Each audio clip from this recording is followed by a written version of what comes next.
I was unfortunately born in Nazi Germany in January 28, 1925. Wann ich die Augen schließen werde, weiß ich nicht.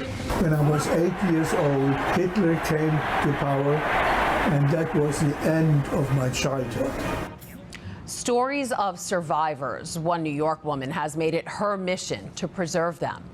Monday marked the 80th anniversary of the liberation of Auschwitz and International Holocaust Remembrance Day. The granddaughter of a survivor wants to make sure his story and the stories of others are never forgotten. Dana Arschin is the storyteller at the Holocaust Memorial Tolerance Center on Long Island. She joins us now. Hi, Dana. Hi, Christine. Thank you so much for having me and for your interest in sharing this story today. Thanks for being here. Now, Dana, I know you're a former news reporter in New York City, but now the stories you tell are personal. Tell us about your grandfather.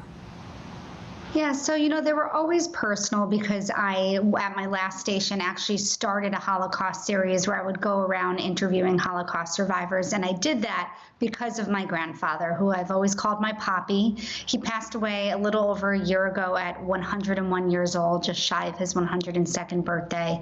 And he survived Auschwitz. So the anniversary of the liberation of Auschwitz, of course, is extra meaningful and personal to me and my family. And he really inspires me in the work that I do full-time for HMTC. That's the name of our center. And I do this because I understand that I would not be here today if not for him. Absolutely. What are some of the stories he told you about the horror he experienced, or even about how he survived it? I never know which story to share because there are so many. I'll try to make this really concise. This one I always think about. He was at a labor camp before he went to Auschwitz, where he was caught. He found scraps of potatoes in the sewer where he was working, these raw scraps of potatoes that someone had thrown as garbage, and he threw them in a big pot of boiling water at the camp and actually ate them to get a little bit of nourishment. There's more to the story, but that's the gist of it. He was caught, and Nazis told him to start digging his own grave. And he was digging. They made him even lay down next to it to make sure that he fit. And they held a gun to his head, said, dig, dig, dig. And when he was almost done, another prisoner collapsed. They shot that prisoner, threw him in the grave, and said to my Poppy, isn't today your lucky day? Oh, my goodness. And he had so many close calls with death. And I think about this all the time. I can't imagine. Now, the commemoration comes at a time of uncertainty after the Hamas attack in Israel, the war in Gaza that followed.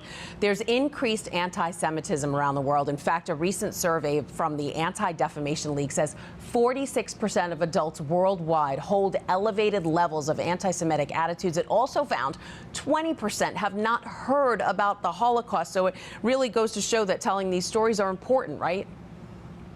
Absolutely. And what I'm doing at HMTC is creating documentaries. I interview Holocaust survivors every single week and create short documentaries on their lives. They're posted all over social media, and on Instagram alone, they're getting sometimes over 100,000 views.